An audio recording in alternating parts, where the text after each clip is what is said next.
I'm just standing outside of my daughter's play therapy appointment. It's a nice background. We have the Spanish moss down here.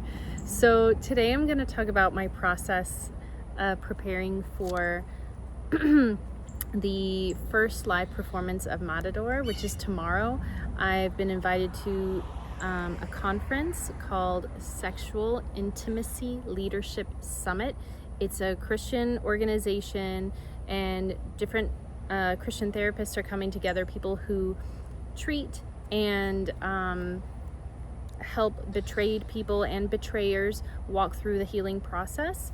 That's about all I know. I really don't know much more about that organization. I just know that I've been invited to it by Dr. Crystal Hollenbeck, who wrote the book Betrayal, Trauma, Anger, which I've referenced several times on this channel. It was pretty much the first major resource. I found her and her conversation on YouTube with Dr. Jake Porter, like within a week or two after I realized that my husband had gone back to his affair partner after we separated, again for the purpose of healing, but he hid and lied and returned back to the affair partner, and he was repeating all of the same patterns, even though we had been reconciling for about 5-6 months at that point. So I wrote the song Matador.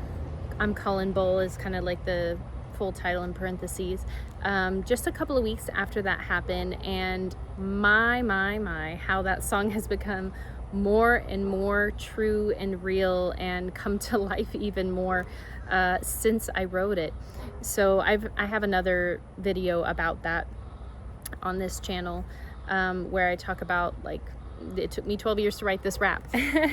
And it's kind of a hip-hop R&B style song with influences from obviously bullfighting culture in Spanish. I'm Colombian, so I used some of the Spanish that I knew and learned. There's a lot of Spanish I didn't know that I used in the song. And so after I've now recorded it, I recorded it while my daughter was sleeping. I just got in a closet and basically recorded the song, how I felt in that moment. What I realize now that I've had a couple of sessions with a coach, who I'll explain that in a moment because that's very exciting. What I realized is when I recorded it then in December, fresh, when everything had happened, I recorded the song very, like, with more of a kind of a straight, like, anger, sarcastic vibe, but the message is loaded with many emotions, obviously, like willing sacrifice, joy, pain, injustice, all of those things are in the lyrics and also in the music itself, in terms of the instruments we chose and everything like that, and the multiple harmonies and everything. I'm gonna do a full breakdown on that song another time. Right now this is just about performing it and singing it. So that I realized, like, looking back, that's how I wrote it, is how I felt at that moment. Kind of like, I see what you've done. I see what's really happening. And you think you did that? Oh, you think, that kind of like, kind of staying true to the style of hip hop in a sense, but also the end is almost a prayer. It's release, it's forgiveness, and this kind of thing. So it's just all these conflicting emotions. It seems like it conflicts, but actually comes together really well in the song. But then I was working with a coach recently, and it's actually one of my favorite musicals is Hamilton. And this person played the character of Hamilton in the international tour of it.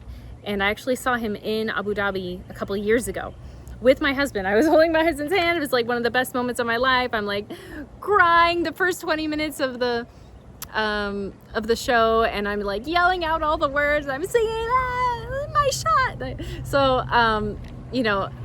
one shot is kind of my anthem, as it is for many people. And I saw that this guy, I guess I was following him on Instagram, and he's does one-on-one. So I signed up for a coaching session with Jason Arrow, and it has been so eye-opening. I don't even think he realized like what he was doing, but like it's just the process unveiled and helped me identify not just my emotions, but also like where I am in the process of everything. So when we went through each lyric and line of the song, he suggested we need to identify in each stanza what do you want to evoke in the audience? Not just like what's the emotion, like no, that's too easy. One of the things is, yes, like identify the emotion, but then what do you want to evoke in the audience is like the next level deeper of performance. It's gosh, I had so many notes, amazing notes from our discussion, but it was really breaking my brain to step out of this mode of how I have been singing it, which is kind of straight, like sarcastic anger, kind of like that, almost, I want to say that vehicle of it, which is how I recorded it in the final recording, and then stepping back and looking at the subtext. We would talk about the subtext and the emotions beneath the surface, right? Pulling those forward for the live performance. So it's actually the way I'm experiencing my song that I know it back and front, and I've been singing it how many thousands of times, listening critically, and obviously trying to improve it and make sure that I'm kind of travailing over the song, because I for a while was really torn, like, God, like I want to I don't know if I have peace about how you're working this all together, because I knew that he's providing this opportunity for me to use this song as a ministry tool, but I didn't want I didn't want to send the wrong message, or I don't want people to be I just don't want the wrong spirit to come through, because ultimately I'm yielding my life to Holy Spirit. And yes, I battled many spirits in this betrayal, but like all to the glory of God, like that my death and the death of the marriage spiritual death be used in a way that can heal and deliver people, and just to be used as like a seed, that when a seed goes down to the ground and it dies and it opens up so that new life can come out. Like that's kind of, I was just like, God, like I was just trying to understand that, because I don't want just a surface message or like, oh yeah, this is just an angry song, she's just mad at her husband, and I'm gonna get on, like if I'm not walking people through deliverance and restoration, like I don't want any part of it. that's the truth of the matter, and I know that's true for all of the art that I do and that I will do in the future. I read a great book one time, and it just highlighted to me that the most beautiful art is redemptive, and so that I just kind of adopted that as my almost like a motto or a mantra or something I believe in. It's like, this is, I believe in God's redemptive work. I believe that Jesus is reconciling everything unto him. So that even includes even this experience that I've gone through, even the song. So what we did is, for every line of the song, I had to write the emotion, the action, like what I'm actioning toward the audience, what I want them to feel and do as a result of each line. This is really great for content marketing, I'm just realizing. Anyway, and then the emotion that I'm putting across, most of the time they align. Sometimes it almost feels like they're contradictory, but that's because of the many layers and nuances of the mixture of emotions, the conflicting emotions of going through what I did go through. So what this revealed to me was that as I performed it the way that we went by line, and he was just giving me amazing feedback on the writing, I was just like very flattered, like, thank you. Like, you know, it feels really good to be honored and recognized for something good that I've done. A lot of, because like all of the hard spiritual work I've been doing is not appreciated by my husband right now. Like, it's just for Jesus right now. He's my audience, you know, all the deliverance prayers and things that I do in the prayer closet, you know, like I'm not being thanked. I'm my husband's enemy right now. But this, I've done something really profound and powerful, and someone so successful has said it's really good writing, and I was just like relieved. You know, it's just sometimes it's nice to feel like appreciated, because I died in this song, you know, so it's and God has also given me the abilities and talents. He's the one that put them into me in the first place, because I wasn't going to do performing arts. God invited me to do it. But if it wasn't for God, I wouldn't be doing it. I'd probably still be in like marketing strategy, doing insurance, competitive intelligence stuff that's like, yeah, I can do it, but like I should be elsewhere. Now I'm in that place. So so some of the actions that we talked about, that some of the what I want to evoke in the audience through my through how I perform it, he explained to me, like, because it's a narrative, it's like I'm walking people through the entire story as I went through it. Now, that's not what I did when I performed it, like when I recorded it. Sorry, I did not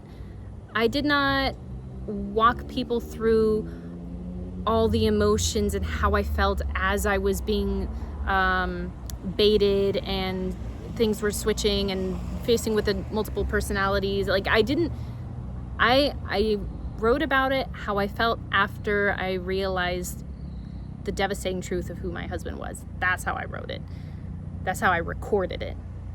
Now, how he's shown me to break it down is like, first I'm igniting the audience, and then I'm walking them through empathy for like how it feels to be a victim, and then you're in the fog of war and you don't know what's going on. There's confusion, there's fear, and there's pain, there's caution.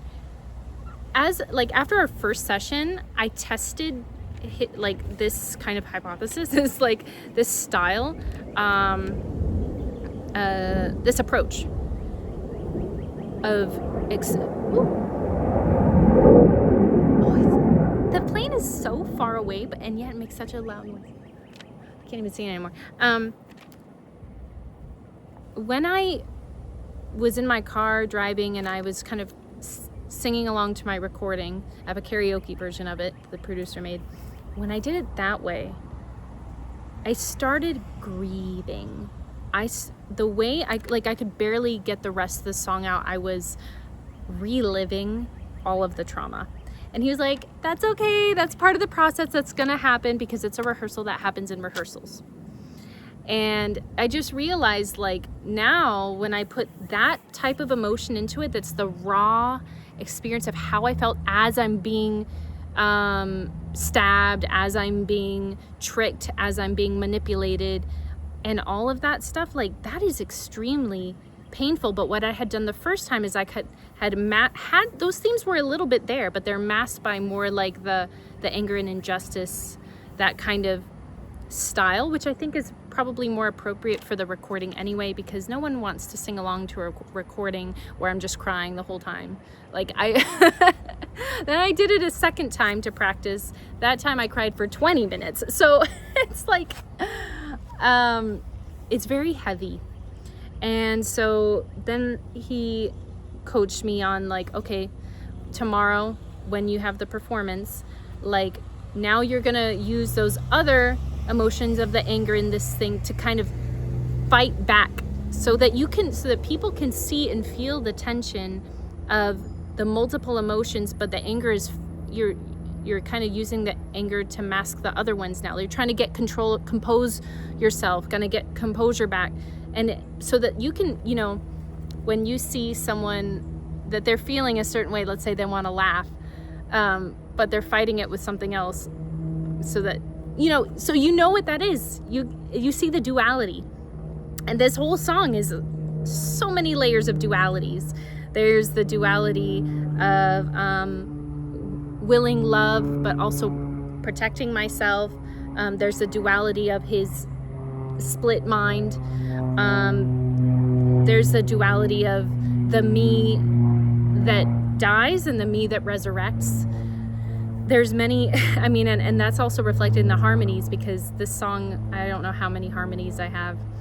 I have harmonies in the beginning, I have harmonies in the chorus, I have harmonies in the ad-libs, and the whole very ending is like 3-4 part harmonies. So I try to do as many harmonies as possible, and I realized later that even that is purposeful, even using harmonies in that way to explain the many layers and perspectives of the emotions that a lot of times feel at war with each other.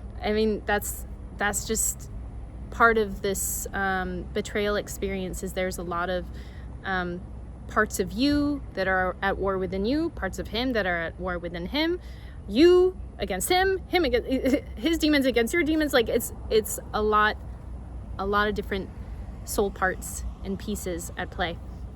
So it just gave me peace to know that, like, I'm going into this tomorrow and I am going to perform it as the narrative as I went through it. I am going to perform it with the confusion that I felt, the peace, the shame, the awareness of the cost that I was about to pay, the mercy, the desperation of, God, please spare me of this. If it is your will, I will do it though. The release and the lightness of releasing the burden. I'm going to perform it with all of that. And I'll probably be crying for at least the second half. And that's okay. I just need to practice between today and tomorrow, making sure that the words are clear, people can understand the lyrics, because they're not going to have the lyrics in front of them. They're going to be relying on all the information I give them, and it's going to be an onslaught of information. Now, these are professionals who treat and walk with betrayed partners and betrayers every day of their life. So my prayer is that it gives them, it validates their experience, because a lot of people who do this line of work, it's because they've been through it, they've overcome it, and because it's a Christian group with the help of Jesus. So I just feel now that I can see kind of the, like, I don't have this torment anymore of like, am I doing the wrong thing, God? Like, actually it's even more right than I realized, because something, and he has no idea that he was being so prophetic, but there's a part in the song where I'm releasing, I'm saying, like, I'll pray for that little boy inside, that kind of thing. And it's not sarcastic. It's like, that's literally the season that I'm in right now. It's, there's a part where my ad-lib is in the background saying, I do. And that's like hearkening back to the vows that I made to say, like, I didn't ask for this, but I did sign up for it. I said I do. And this is like, this is the cost. This is the, basically I did sign up to pay this cost. And he was like, what it sounds like here is like, it sounds like you're renewing your vows. I was like, wow. He was like, because you're standing on the, like, he's imagining the scene He's like, you're standing on the bloodshed where many bulls have died, right? In a bullfight. And you know you're gonna die, but you know that the only way to resurrect this marriage is to die. And so the I do is, by doing that, it makes the renewing of the vows possible. And I was like, how did you I've only talked to him twice about this song, and it's like, even the messages, the ad-libs, everything that I put in there is somehow prophetic, even though I certainly didn't write it that way in December, right? I didn't write it with that in mind, and yet the way that he deciphered it, he couldn't be more accurate. And so that whole process of working with a coach, as someone as brilliant as him, really revealed to me even the deeper nuances of not just the truth of the song that has happened, but the truth that is to come of the song. And so that's why I was just like, that's what gives me peace, is that if I perform it not in a damning way or condemning way, if I make sure that the spirit of the song aligns with my real experience, how I felt as it was happening, that in itself is the message. That is what's going to liberate people. That's what's healing. That's what's validating people's fear, confusion, and helping them to walk out of it with God, which is the only way that I was able to navigate this thing. Yeah, I'm excited for tomorrow. I'll let y'all know how it goes. I am just leaving my hotel now. I had a great night's rest at a hotel in Macon, and I'm very close to Atlanta, just about an hour away. I need to stop at Target and get a couple of essentials that I forgot. Some very important things that I left in a hurry yesterday, so I didn't pack. But I did bring my accessories and makeup. I've got my full outfit. I've got my Matador red skirt dress, and for now, Crocs. So I put on my black boots when I get to the church, but I practiced this morning a couple times. I feel good. Rehearsed in front of the mirror, and definitely cried. I think that's just going to be part of the performance, and I already warned this Dr. Crystal last night. I spoke to her on the phone for a little bit, and I was like, listen, I've been practicing. And when I practice, I'm crying, I'm grieving, because this version is more emotional, and she thinks that the audience will really resonate with the song. So I'm very hopeful, and I'm just praying that God will keep me safe, and I'm really excited for today. I just finished the performance and the session. Dr. Hollenbeck read about her book. She did a presentation about the phases of betrayal, trauma, anger, and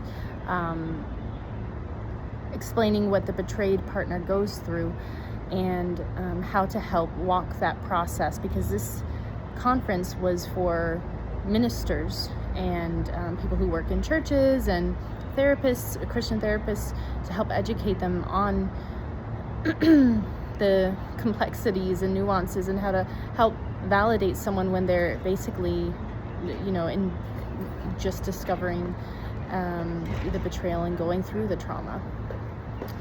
So around the middle of the session, she had me share my testimony and sing the song. I could not get the Bluetooth speaker to work that I got for about 2 minutes, so that was awkward and frustrating. But then I realized it was just because I was pushing the wrong button. So that was human error. But the people were so friendly and nice, and as I suspected, I did cry. And my favorite feedback that I got was from this really sweet guy named Gabriel. He was like, I didn't clap for you because I was so stunned. That's like the best feedback you can get. It was so sweet. But because I just kind of break down at the end of the song, and I just let the words wash over the "Forgive them, Father, I loved you when you ran me red. There's the final lyrics. That's the prayer at the end. I just allowed myself to cry and just be in my brokenness, because that's what it's like to go through this willing sacrifice, this death that you're both trying to protect yourself, but also allow it to happen, because only from death can come resurrection. So yeah. On to the next.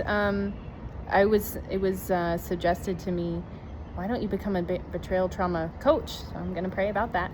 And you know, I really do, like all the people here, have a heart for helping people to heal from basically the most, you know, when the rug is pulled out from you, like disrupts reality, disrupts trust, disrupts identity, all of those things. So having been through that, I know that the way that God has been depositing into me, he just wants to give this away to other people, and as do I. So yeah, and I got a lot of compliments on my outfit, so I'm pretty happy with that.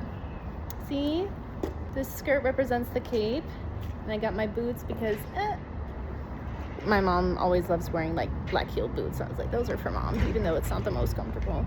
But it was just really beautiful. I'm very grateful that this church here, Christ Church Presbyterian in Atlanta, they opened their church up to this organization called Sexual Intimacy Leadership Summit. So that's really special. I've did not even know that was a thing.